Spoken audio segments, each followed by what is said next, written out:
सबसे पहले बिगिनिंग में तो मेरा ये गोल था ही नहीं कि टीसीएफ क्लियर करना है। एक्चुअली मैं ऐसा तो नहीं था कि नहीं कर सकता। सबसे पहला मोटिवेशन था मेरी वर्क परमिट जो जुलाई में एक्सपायर हो रही है।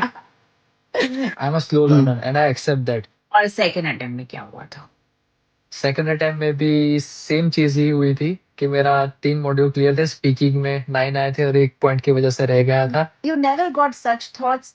क्योंकि जब 2-3 अटेम्प्ट में क्लियर नहीं होता एग्जाम तो लगता है कि क्या पता मैं सही जगह हूँ भी या नहीं। And then of I course. Always tell student कि मुझे लगता है वो स्टेज आ गई है कि हम तुम्हें जो पढ़ा सकते थे पढ़ा चुके हैं, प्लीज अब जाओ। और जब हुँ, हो जाता है तब लगता है हाँ नाउ इट्स डन। हाँ, अदरवाइज कहाँ लगता है कि वी आर रेडी। क वी आर रेडी। सो एक बार बस वो धक्का मारना था आपको कि जाओ दे के आओ, समझ आएगा what is it that you need. Yeah, so thank you so that much is for that, Dhakka. Listening, I will marry. Speaking, kill. And writing, writing, marry. So we have right to perform our prescribed duties, but we are not entitled to get the fruits of our actions.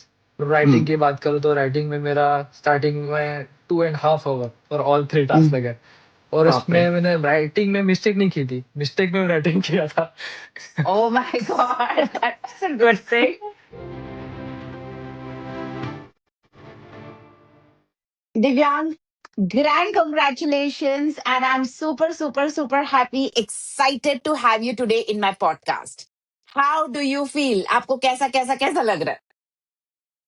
Honestly telling you, ma'am, I feel so relaxed now because after this like 1 year and 4 months of long journey, अभी तो बहुत अच्छा लग रहा है कि exam finally clear हो गया और अभी कोई टेंशन नहीं है।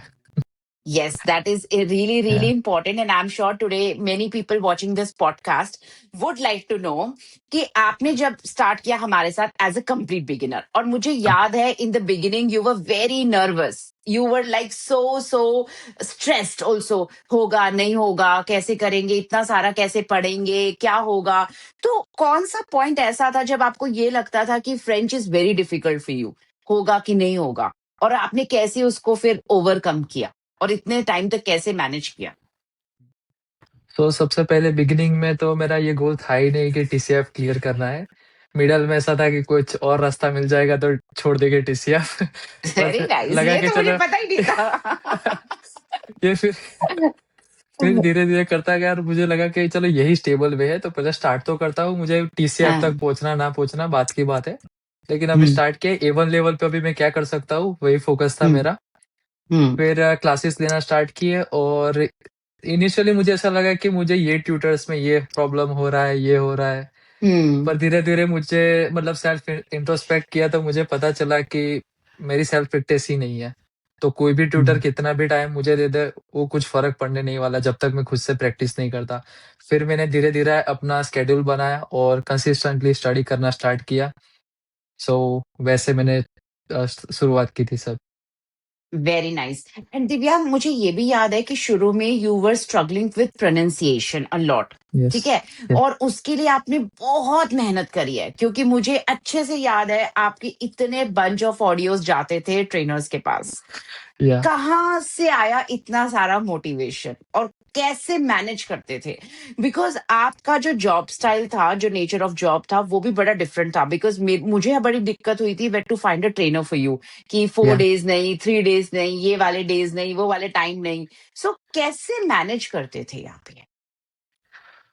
ओके सो इनिशियली तो मुझे भी खुद आइडिया नहीं था कि टाइम कैसे निकालूँ। बट या। ऑनेस्टली मुझे इंस्पिरेशन मिली आपसे। आपका जो एक मास्टर क्लास था उसमें आपने बताया कि पहले तो आपका स्क्रीन टाइम देखो और उसके बाद पता चलेगा कितना टाइम वेस्ट करते हो और काफ़ी सारे स्टूडेंट्स हैं ऐसे जिन्होंने जॉब के साथ क्लियर किया है। तो मैंने भी सोचा कि अब अगर सब लोग कर सकते हैं, मैं भी कर सकता हूँ। हाँ, और मेरी जॉब है 12 घंटे की और 1 वीक में 5 दिन काम करना होता है, दूसरे वीक में 2 दिन काम करना होता है। तो मेरा हम्म, शेड्यूल भी कंसिस्टेंट था नहीं। तो फिर मैंने सेट किया कि सुबह 5:30 बजे जॉब के लिए उठता हूँ, तो अभी मैं 4:30 बजे उठूँगा। और 1 घंटा स्पीकिंग करूँगा और कुछ भी प्रैक्टिस करूँगा। जॉब पे जाता था तो लैपटॉप लेके जाता था, फिर वहाँ पे स्पीकिंग या लिसनिंग कर लेता था। तो क्योंकि उसमें तो इतना ब्रेनस्टॉर्म करने की ज़रूरत है नहीं। फिर हम्म। अगेन घर पे आके खाना खा के थोड़ा टाइम मिलता था तो करता था या फिर सो जाता था अगेन सुबह उठ के ऐसा। और जिस दिन मेरा ऑफ होता था, तो उस दिन मैं पूरा दिन सुबह से लेके शाम तक करता था। ऐसा हुँ। नहीं है कि मैं पूरा 7-8 घंटे पूरा स्टडी करता था, बट इनिशियली तो बैठना ही सबसे बड़ा टास्क था मेरे लिए। हाँ, हाँ, I know. Honestly I am telling you it was painful for me because या एक जगह पे बैठना, एक रूम में बैठना और कंसंट्रेशन के साथ स्टडी करना, सबसे पहले तो मुझे बैठना सीखना था। कंसंट्रेशन और पढ़ाई करने तो दूर की बात थी। Oh, wow! Yeah no, that is very much there. मुझे फिर आप ये बताएँ कि जैसे आपने बैठना सीखा, फिर आपने पढ़ना सीखा। तो या जब आपकी ये स्टेजेस चल रही थी, तो there must be a time जब आपने सोचा होगा यार अब बस मुझसे तो नहीं होगा, मैं नहीं कर सकता, French is not meant for me. जब मैं लोगों को देखता हूँ 6 महीने में क्लियर कर रहे हैं, 8 महीने में क्लियर कर रहे हैं और आपने हमारे एलएफडब्ल्यूए में हर रोज़ सक्सेस स्टोरीज़ देखते थे आप। हाँ। तो फिर आपको ऐसे नहीं लगता था कि बस मेरी बस की नहीं है, मैं तो गिव अप कर देता हूँ, मैं तो नहीं कर सकता? नहीं, एक्चुअली मैं ऐसा तो नहीं था कि नहीं कर सकता। सबसे पहला मोटिवेशन था मेरी वर्क परमिट जो जुलाई में एक्सपायर हो रही है। और राइट। दूसरी बात थी कि ये डेफिनिटली टफ है, लेकिन अगर वापस जाना पड़ा तो कुछ नई शुरुआत करनी पड़ेगी, वो भी ईज़ी तो नहीं रहेगा।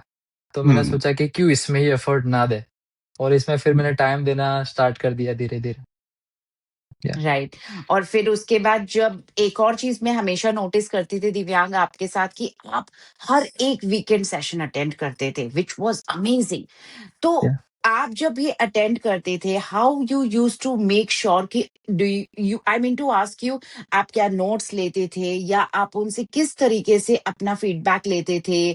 किस तरीके से आप ट्रेनर्स के साथ पढ़ते थे so that we can guide the larger audience today through this podcast? Okay. So मेरे वीकेंड क्लासेस होते थे, उसमें जो भी मास्टर क्लासेस वोकैब्स के होते थे, जो अंदर वहाँ पे जो भी प्रैक्टिस कराते थे लाइव, तो मैं ऑलवेज़ ट्राई करता था कि वो जो एम्बैरेसमेंट है वो साइड में निकाल के जितना हुँ, बोल सकूँ उतना बोल सकूँ।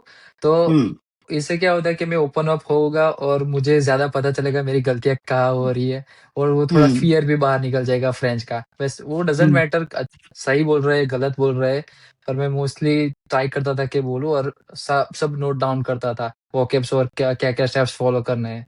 फिर जो मेरे हुँ, वीकडे जो नॉर्मल रेगुलर क्लासेस होते हैं ट्यूटर के साथ, अगेन उसमें भी हुँ, जो कॉन्सेप्ट पढ़ाते थे, तो हुँ, वो भी मैं नोट डाउन करता जाता था। और दूसरी बात, आई am not that kind of person के एक बार आपने जो पढ़ा तो सारा हुँ, याद रहेगा। I am a slow um, learner and I accept that. I am not brilliant student. So मैंने हुँ, धीरे-धीरे फिर ऐसा स्टार्ट किया कि ट्रेनर तो पढ़ा देते, उसके बाद क्लास के बाद मैं खुद से वही कॉन्सेप्ट देखता था कि इसमें मुझे क्या-क्या समझ नहीं आ रहा। खुद से समझने का ट्राई करता था, और अगर क्वेश्चन हुआ तो फिर से मैं दूसरे दिन ट्रेनर को पूछता था कि ये कॉन्सेप्ट मुझे समझ में नहीं आया, तो मैं इसके लिए अभी क्या कर सकता हूँ? तो वो भी मुझे एक्सप्लेन कर सकते थे। सो ऐसा नहीं है कि सीएलबी 7 टारगेट करने के लिए आपको मतलब ब्रिलियंट होना पड़ेगा, शार्प होना पड़ेगा। It's all about consistency and practice. Yes. And या आई थिंक वो आप में कूट-कूट के भरा हुआ था। और हुँ, उसके बाद जब आपका A1, A2, B1 कंप्लीट हुआ और फिर आप टीसीएफ की जर्नी पे थे, तो वो चैलेंजेस आपने कैसे एम्ब्रेस करे? क्योंकि वो भी एक बड़ा चैलेंज होता है कि अभी हमें बोलना है, ना चैट जीपीटी को देखना है, ना गूगल को देखना है, ना नोट्स को हुँ, देखना है और हाँ, टाइम में बोलना है। तो हुँ। वो आपकी जर्नी कैसी थी? सो उसके लिए तो ऑनेस्टली बोलूँ तो मैं प्रिपेयर था ही नहीं फाइनल एग्ज़ाम के लिए। वो मुझे पता है, आपने मुझे पुश किया था कि now Divyang, this is the time for you to take exam. Because हाँ। जो-जो अभी तक मैंने पढ़ा था A1, A2, B1, B2 में, और वो सब चीज़ें मुझे इम्प्लीमेंट करनी थी। और हुँ, उससे पहले वो सब कॉन्सेप्ट क्लियर होने चाहिए। पर I was not that um, confident कि मुझे ये सब क्लियर है, now I can move to final prep. But उसके बाद हुँ, आपने मुझे पुश किया कि नहीं, अभी एग्ज़ाम दो तुम, एक बार ट्राई करो। तो फिर यस। मैंने स्टार्ट किया, डज़न्ट मैटर कितना क्लियर है, नहीं है। थोड़ा मतलब एटलीस्ट 60-70% तो क्लियर था ही मेरा। तो उसके साथ हुँ, मैं आगे बढ़ा। और राइटिंग हुँ, की बात करूँ तो राइटिंग में मेरा स्टार्टिंग में 2 and half hour for all 3 hmm, task लगे। और बाप रे! इसमें मैंने राइटिंग में मिस्टेक नहीं की थी, मिस्टेक में राइटिंग किया था। Oh my God! That was a तो गुड थिंग। या फिर चंद्रा सर ने मुझे जो-जो मतलब all thanks to Chandra sir, मेरे जो-जो अटेम्प्ट हुए, उसमें एक भी बार राइटिंग में तो मैं फेल हुआ ही नहीं हूँ। तो उसमें वाह! जो-जो उन्होंने बताया था कि वोकैब्स यूज़ करने हैं और ये स्ट्रक्चर यूज़ करना है, तो पहले से मेरा ये वही टारगेट था। हाँ, गलतियाँ बहुत करता था, पर 1 बार की, 2 बार की, 3 बार की, फिर तो मुझे खुद पता कर चलने लगा कि अभी ये गलती कितनी बार करोगे और। तो बस हाँ। ऐसे करते-करते इम्प्रूव होने लगा मेरा और फिर एग्ज़ाम दिया तो मुझे पता चला कि अच्छा क ये सही है, सब सेट हो गया है। फिर हुँ, लिसनिंग, रीडिंग तो टाइम के साथ वही जो सर ने गाइडेंस दी थी कि दी थी उसके ये सब साथ करते किया। या उसके साथ हो गया और स्पीकिंग का भी उन्होंने बताया था कि इसमें ऐसा सब कुछ होता है, तो वो भी one on one practice classes में चलती थी, तो हुँ, उसमें मेरा काफ़ी सारा इम्प्रूव हुआ और सेल्फ हुँ। प्रैक्टिस में धीरे-धीरे इम्प्रूव होने लगा था सब। अच्छा। और दिव्यांग, जब आप बाकी ट्रेनर्स के साथ थे, जैसे आप शायद हमज़ा सर के साथ भी थे हाँ, और आप डिफरेंट ट्रेनर्स के, इनफैक्ट दिवांशी ने भी आपको बड़ी हेल्प करी थी आउट ऑफ द हाँ। वे जाके। So how was your navigation changing with them? मतलब ऐसा होता था क्या, कोई अलग बोल रहा है, कोई कुछ और बोल रहा है, ऐसा कभी फील होता था, अरे बाप रे! सब अलग-अलग बोल रहे हैं, मैं क्या करूँ? हाँ, मतलब ऐसा होता था कि स्पीकिंग के फाइनल प्रेप में जस्ट मुस्कान मैम थे, तो उनके साथ मेरा हाँ, ऑनेस्टली बोलूँ टास्क 1 एंड टास्क 2 काफ़ी सारा इम्प्रूव हुआ उनके साथ। जी, जी। मोनोलॉग भी वो काफ़ी अच्छा कराते थे, पर पता नहीं हुँ। मेरे माइंड में बैठ ही नहीं रहा था, वो करा रहे थे, मैं कर रहा था। फिर हमज़ा सर के साथ स्विच हुआ, उन्होंने मेरे हाँ, मोनोलॉग में काफ़ी अच्छे-अच्छे वोकैब्स डाले और वो सब बोला हाँ। कि ऐसे इम्प्रूव करो, तो उनके साथ वो सीखा।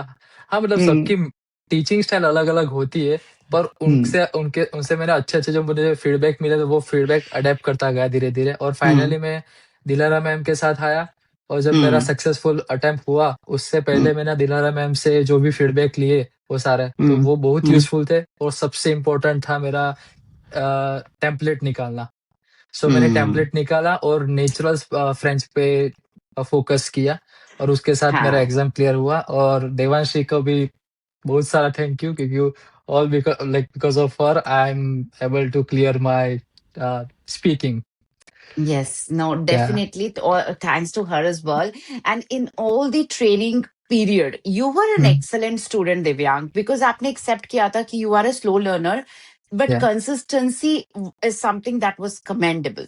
Okay, Divyang, मुझे एक चीज नहीं समझ आई. Template निकाला means what exactly you referring to that?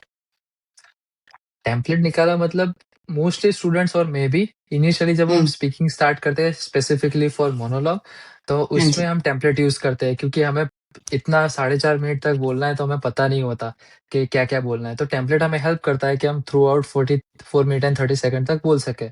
पर जैसे-जैसे मेरा इम्प्रूव होता गया मैं स्टिल टेम्पलेट पे रिलाई करने लगा और उसमें हम्म, सबसे दिक्कत क्या होती है जो कंटेंट टेम्पलेट में डालना होता है, उसमें ज़्यादा हम्म, टाइम वेस्ट होता है और ग्रामेटिकल एरर्स और काफ़ी सारी चीज़ें होती हैं और नेचुरल फ्रेंच नहीं निकल पाती और हम्म, अभी-अभी जो-जो क्वेश्चन्स आ रहे हैं, वो सारे हम्म, टेम्पलेट में फिट नहीं हो रहे हैं।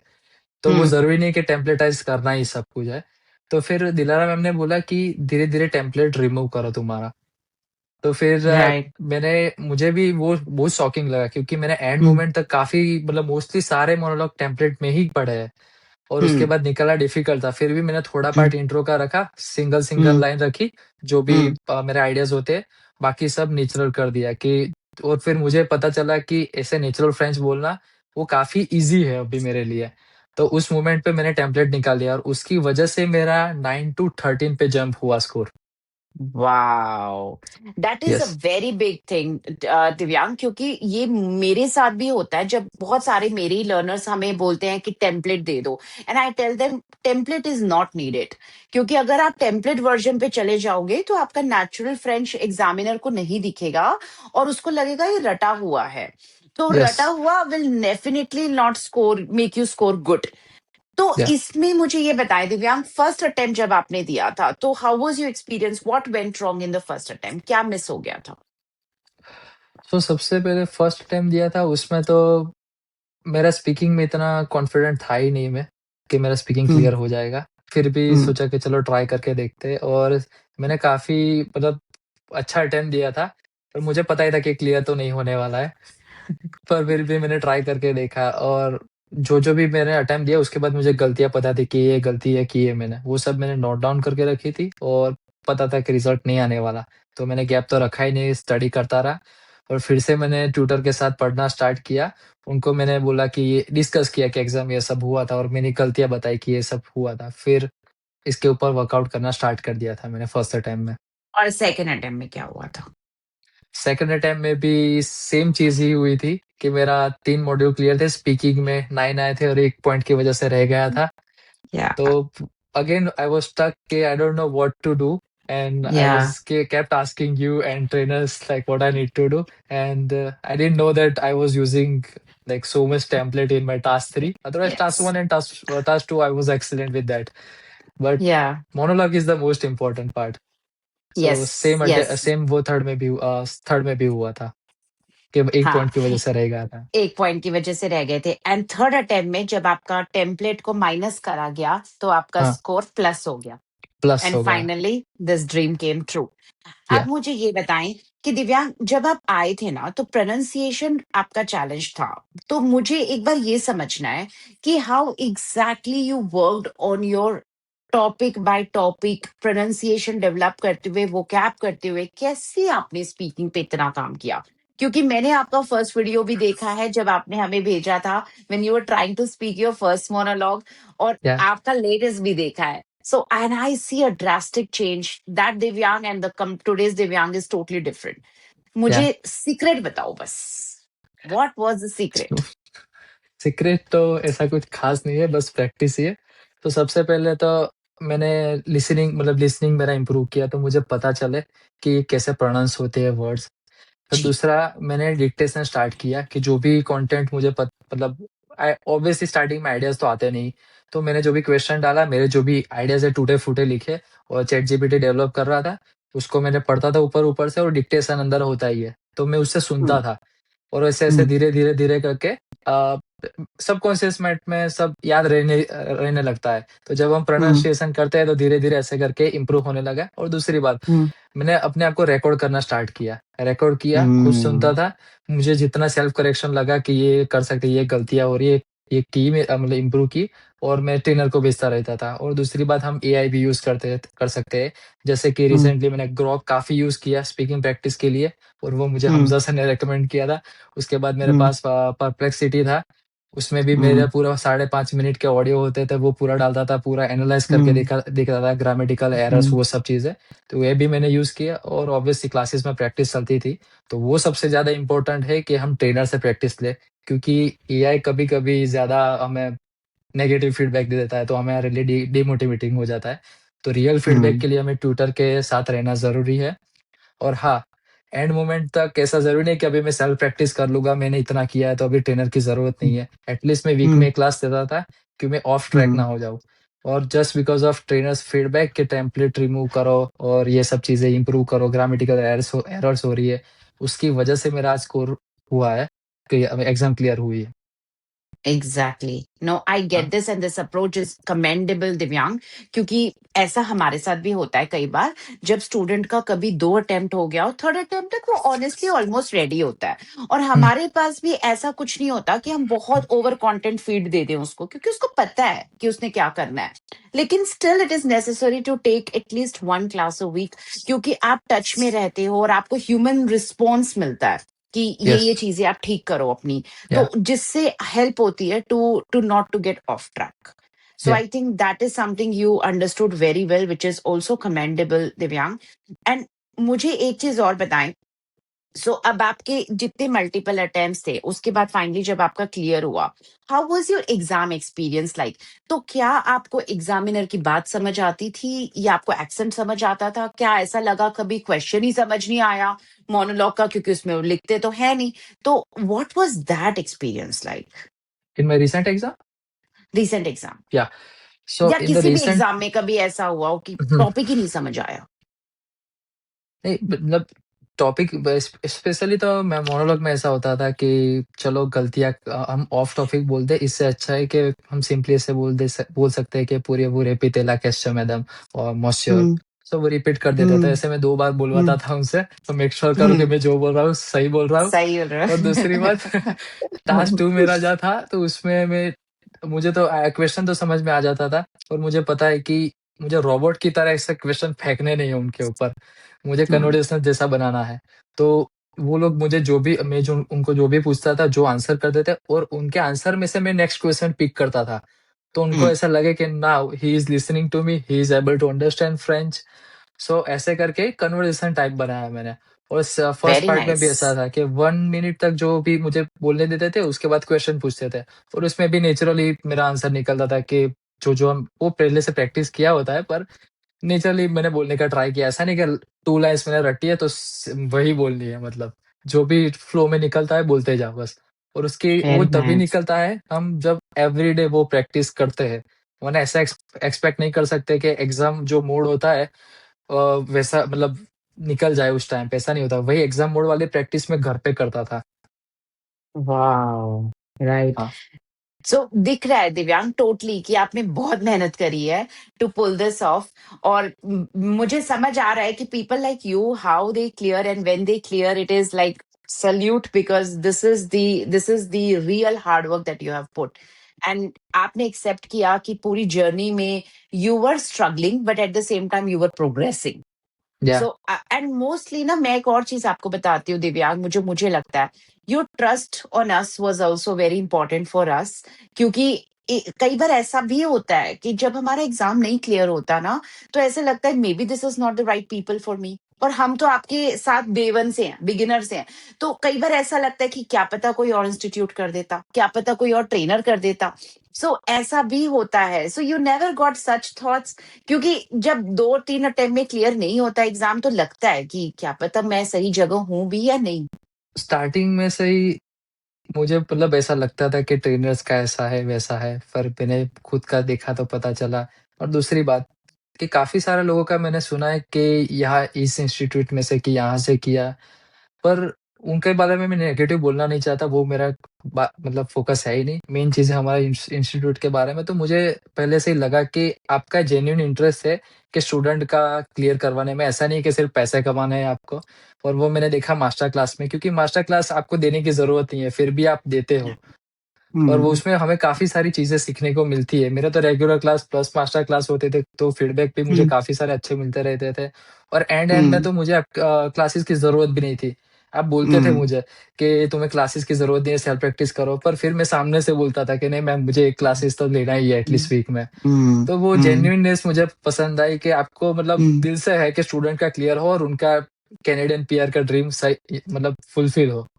तो वो चीज़ मुझे बहुत पसंद आई। और उसकी वजह से जब मेरा अटेम्प्ट फेल हुआ, तो ऐसा मैंने ब्लेम नहीं किया किसी को। मैंने खुद से इंट्रोस्पेक्ट किया कि मेरी गलतियाँ कहाँ-कहाँ हो रही है और कैसे मैं इसको इम्प्रूव करके आगे बढ़ सकता हूँ।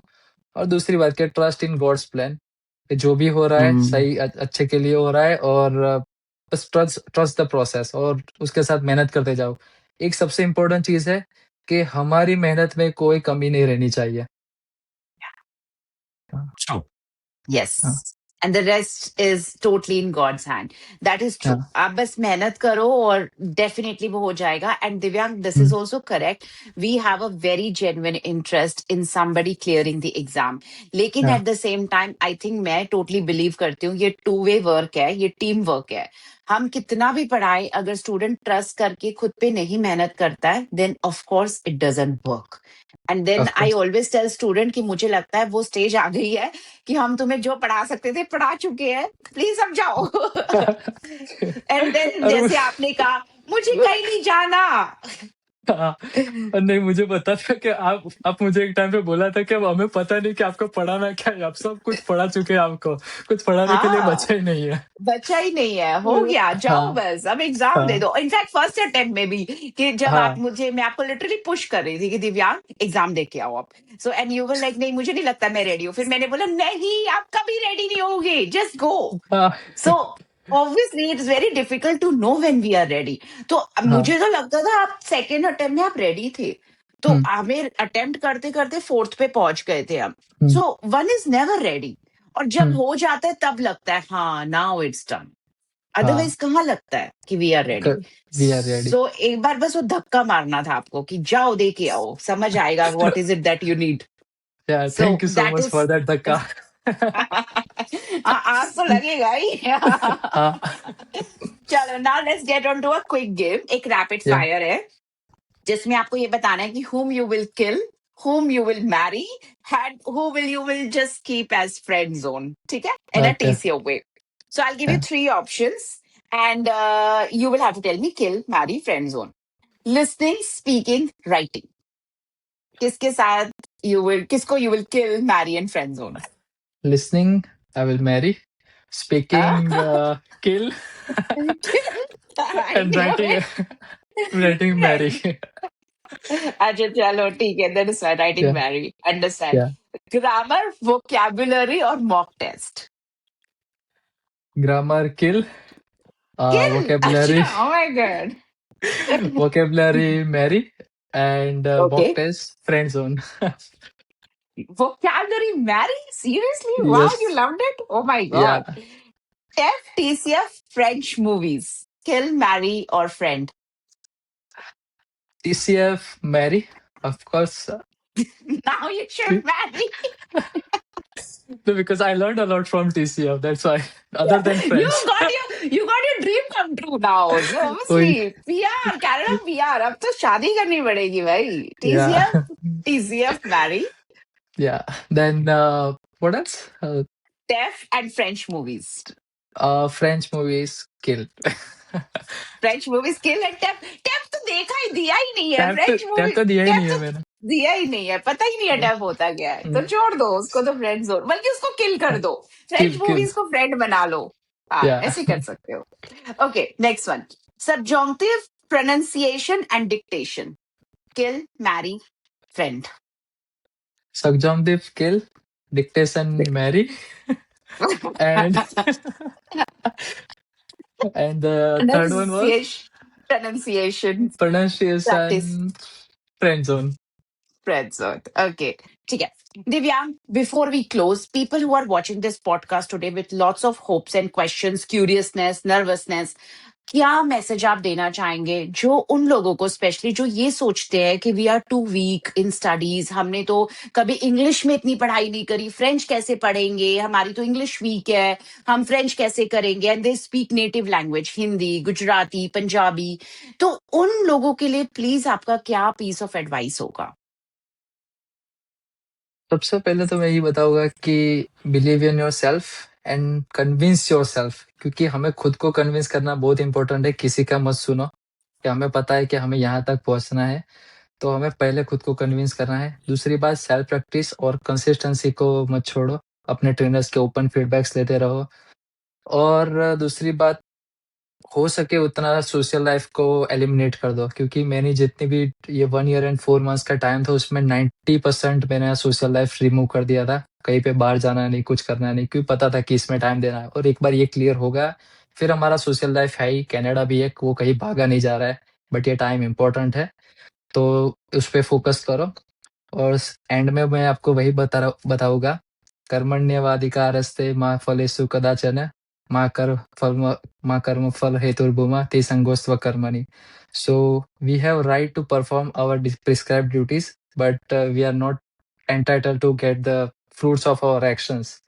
सो फोकस वही करो कि मेरा मेरा मतलब मैं फोकस कर रहा हूँ अपनी जो ड्यूटीज मुझे करनी है, मैं कर पा रहा हूँ कि नहीं. अगर वो हम नहीं कर पा रहे और हम फ्रूट्स पे देख रहे हैं कि कब मेरा टीसीएफ क्लियर होगा, कब पीआर आएगा, कब ये स्ट्रीम निकलेगा, वो सब मत देखो. मैं क्या कर सकता हूँ वो देखो, प्रेजेंट में देखो. फ्यूचर में तो जो होगा वो होने ही वाला है. और अपने जो भी गॉड गॉडेस है, यूनिवर्स है, जिसमें भी बिलीव करते हो, तो बस stay connected to him, keep praying and keep working hard. And keep rocking, keep inspiring, keep learning.